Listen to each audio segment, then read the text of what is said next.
Doodlebud back again. Today we're checking out this pen. It's got a Swarovski crystal in the top. This is a Cross Peerless 125. Pretty slick looking pen. I'm just caught a hold of my watch here. 12:40 in the a.m. on Saturday. So I better get this thing done. We're going to talk about it, take it apart, tell you all sorts of cool little features and bits right with it, and close it off with what I like and what I don't like. But first up, this thing is so flashy, we got to come right out of the gate with some slick glam shots.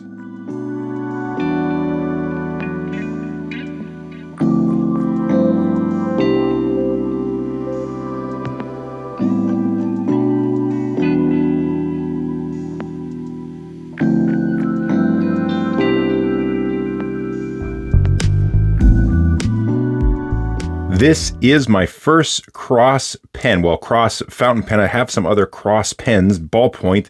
I usually get them from, companies they do business with or whatever, and they have a promotional item and it's a Cross pen. I've never really thought too much about them. I've seen them online and stuff like that, but just they never really caught my attention until I saw this one in person at one of the local Vancouver Pen Club meetings. One of the members there had this one, and I really like the looks of it. Then we popped off the cap. He had it inked, informed me that this has a sailor-made nib on here. Now, I don't have any sailor pens. I've been looking at them, and I just posted the other day there's a 40% off going on at Gold Spot, and I was really tempted with that, but this was sort of a way for me to get a Cross pen and a sailor pen. I know it's a nib, but it's not a sailor pen, but same writing experience all in one. So this is an 18 karat. This is a fine nib. It's got the 125 on there as well. There's no sailor branding on it, but this is just a magnificent nib. So I tried it out, wrote with it. It was really nice. Sat very comfortable in my hand. Noticed all sorts of these nice little features and details. I'm going to go through those.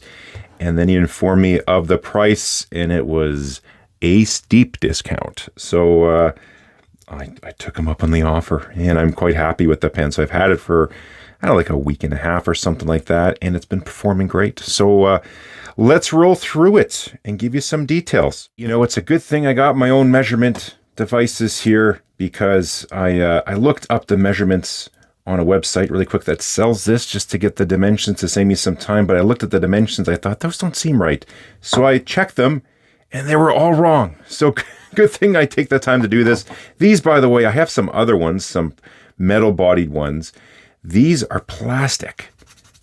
So I got these. They're ultra cheap. We've lost a decimal point, some resolution, but that's good enough for what we're doing here with these fountain pens. But the best thing with these is they're soft, all right? It's plastic, so I'm not going to scratch a beautiful pen like this. So I'll save you me doing the measurements live. But the overall pen, when you got the cap on here, is 143.4 top to bottom, of course. You pop off the pen body itself here, tip to tail. We're looking at 127.6. It does post quite nicely and very secure. I'll talk about that. And then the overall length here, this is 156. Now, as far as diameters, you can see we got a bit of a step up sort of to the cap. It is a bit of a larger cap. It doesn't really bother me too much. I saw some folks, they weren't too happy with it. I think it's okay. It could be a little bit slimmer, but it is what it is. It goes well. 16 millimeters here in the cap body. 13.1. I wouldn't trust these. This is probably dialed into 13 if I had my other ones, but I just didn't want to scratch it. So 13 in the pen body. The section, the sort of usable length below the threads to the end here, about 20 millimeters. And it's got a little bit of a taper. It starts at about 12 and a half at the top and goes down to about 10.3 millimeters at the bottom. Overall weight of the pen, I did it when the pen was inked with my little scale here, but the overall body here, this was 46.1 grams. So a bit of a heavier pen, not outrageous, but that's fairly heavy. Pop the cap off and much more comfortable. It's about 28 3/4. So to give you a little bit of a context, a little reference, a Visconti Homo sapiens, I'll do a size comparison, similar size pen.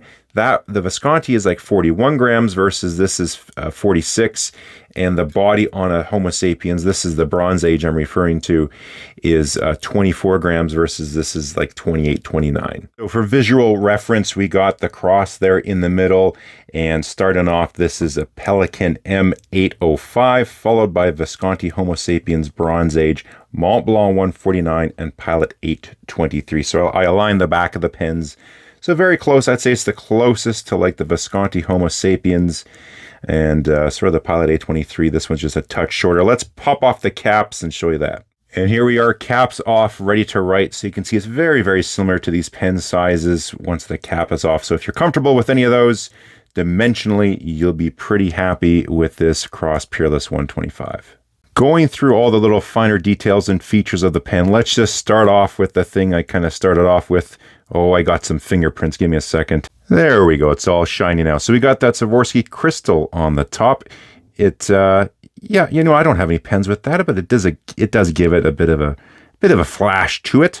It also has the serial number on every single pen. So this is the ATX 46910. That's the serial number of that crystal. So that's, you know, kind of a detail to let you know they're not ripping you off. Actually, I'll stay zoomed in while I'm here. So we got these stripes going down the body. This is a brass metal pen. I believe it's brass just from the weight and everything else.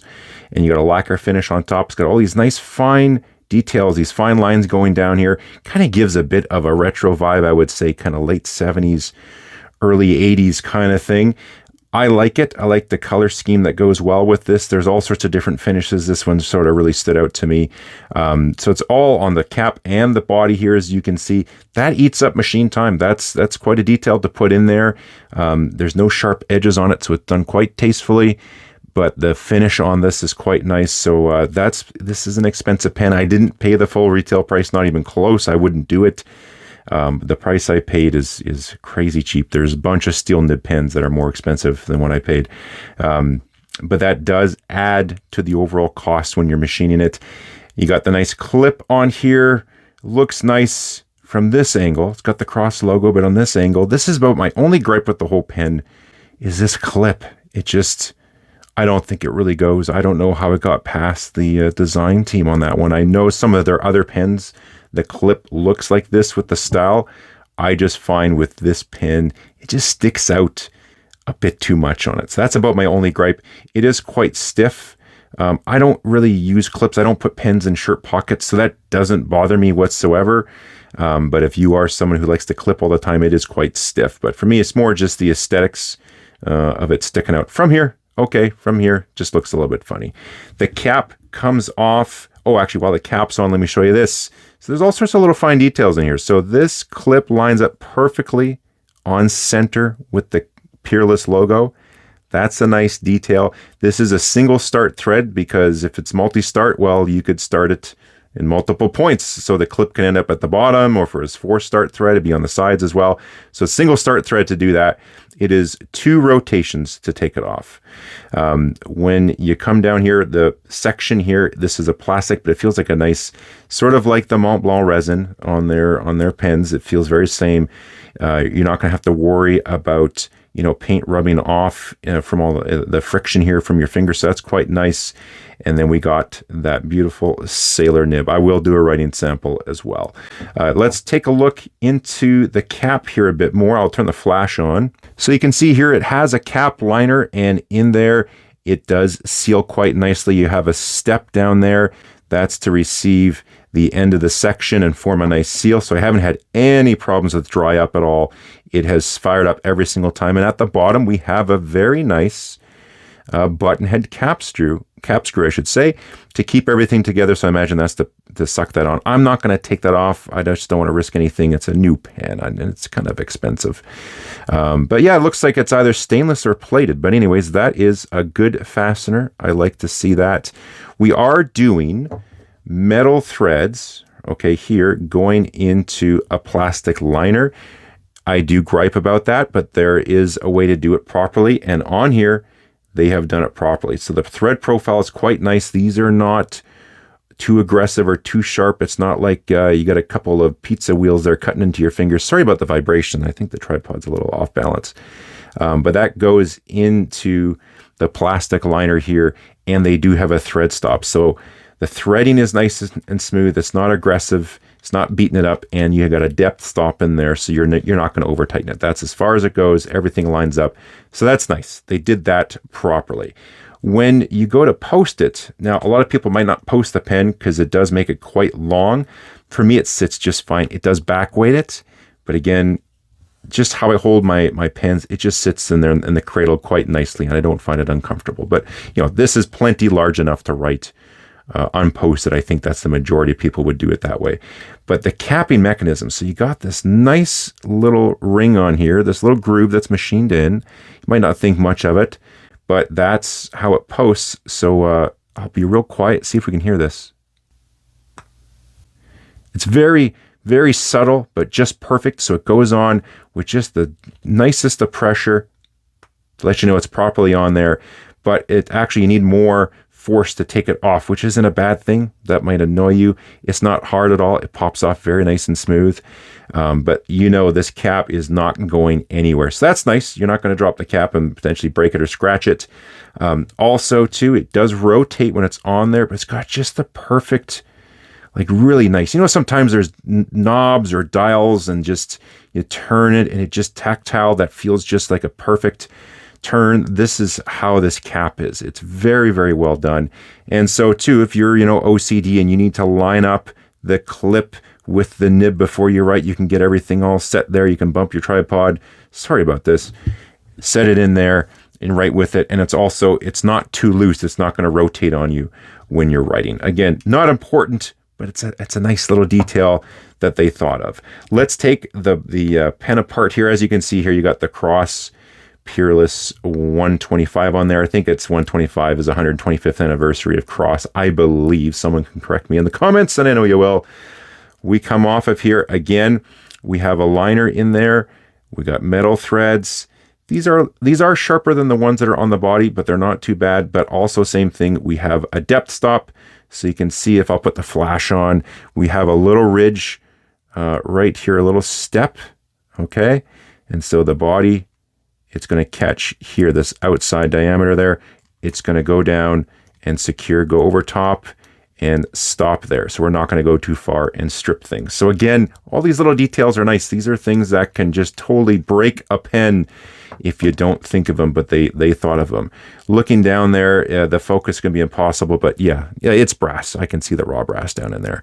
So brass pen. What they also have, the focus is going to be just impossible for this shot, but there's like a little extra tube that's in there from the machining. And what that does, not that this comes loose, this converter, it's a screw-in converter, but when you put it in there, it just sort of houses the end of the converter, so it's not going to rattle. There's some pens you get, and when you're writing, you can get a little rattling going on with the converter. They took care of that to, properly secure it on the top side if you did just get a little bit of wiggle, but you're not going to on here.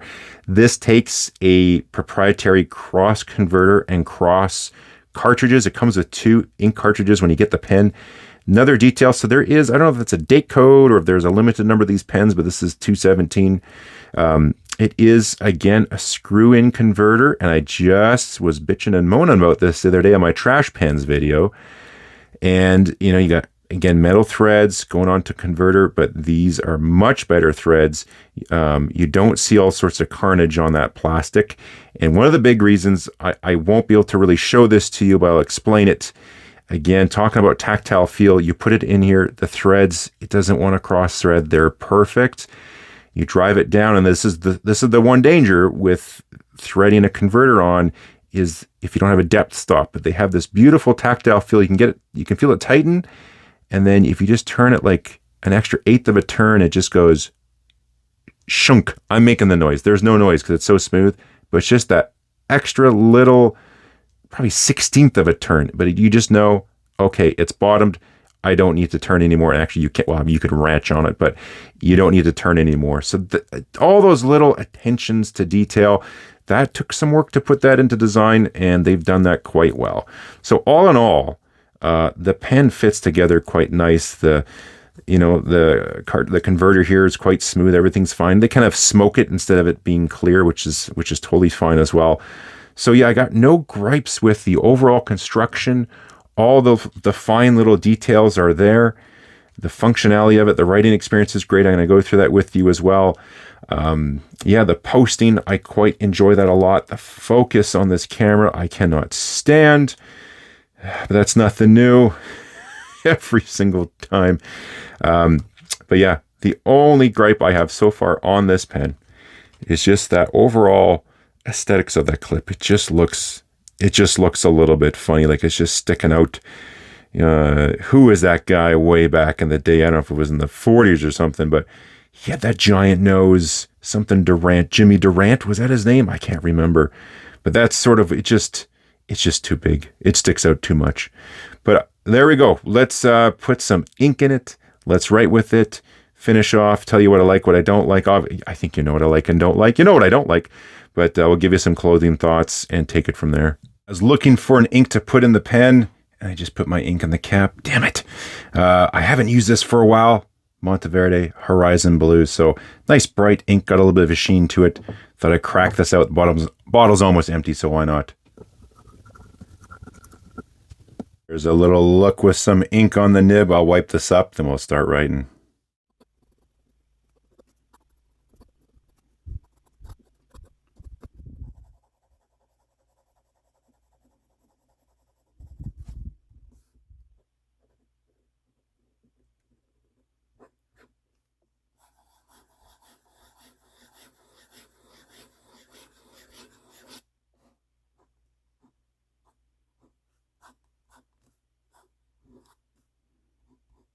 So writing with the pen, it just performs super well. I haven't had a single hard start with it.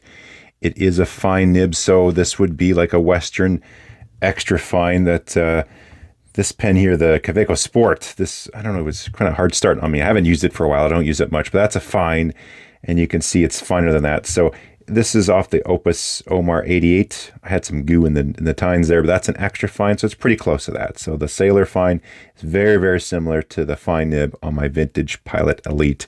But yeah, it performs really well. It is nice and smooth. You can see writing those real fast. Doesn't miss a beat. The wetness is good. I mean, well, it depends on the ink. Of course, I was using a fairly dry ink with this earlier in the week for some stuff I was doing, and it worked perfectly as well. It was much drier, but it worked just as it needed to. So very dependable nib. No line variation in it, really. So don't go pushing on this one, but it performs great. Smooth experience. I can see why people like the Sailor nibs. Wrapping things up, I believe this is Cross's sort of flagship pen. And I can see that with all the attention to detail, all the extra sort of machine that goes into this. I don't know if you need custom tooling for that or just lots of machine time for that to come out smooth, or there's some processing afterwards. But yeah, no detail has really been missed on this whatsoever. Like, I really like that. Even the little, having the serial number on that, all that sort of stuff. If this was the full price, I don't know if I would go for it. I haven't bought any of my pens at full price, really, other than maybe a TWSBI Eco or something like that. I always get a deal on everything. So is it worth the full retail price? In my mind, no pen is. So I'm a tricky guy to ask on that one, but it's very classy. Like, when you just sit here and watch the light reflect off of those, they're almost like facets, but just the way it's done, it is very, very nice. So this would be great for business, a gift or something like that, and you want something that looks kind of classy and I don't know, just over the top a little. I don't know if it's too over the top. There's different color schemes. There's some I've seen in the gold that seems pretty over the top, but I mean, it's all personal taste. This sort of suits me. I think this looks great. The nib is nice, the trim, all the features that are on here. That's just sort of a bit of an added bonus, I guess, a little bit of a flash piece. Like I said, the only thing I don't like is that overall clip shape, but performance of the pen is great. The details are great. They put a lot of thought into this. If you have any of these pens, I think this Cross Peerless is in good company with those as well. Maybe it's just a little bit overlooked, but I've been enjoying this pen quite a bit. That's all I got. I think I covered all of the bases that I need to. We talked about all the little features, all the little details I noticed. That's the fun part for me. You gave your sizes, your weights, how it performs, all that sort of good stuff. If you have any questions, I'll try to answer them. I'm not an expert on this pen. This is fairly new to me, but if you got some comments, if you have one or been looking at one, let us know down there as well, and we'll leave it there. For now, I got some bunch of more videos coming up. Lots of pens as always. Some testing I'm working on. Some little secrets I'm working on in the background as well. But thanks for watching. Hit subscribe if you haven't already. Come on, I'm trying my best here, and we'll catch you next time.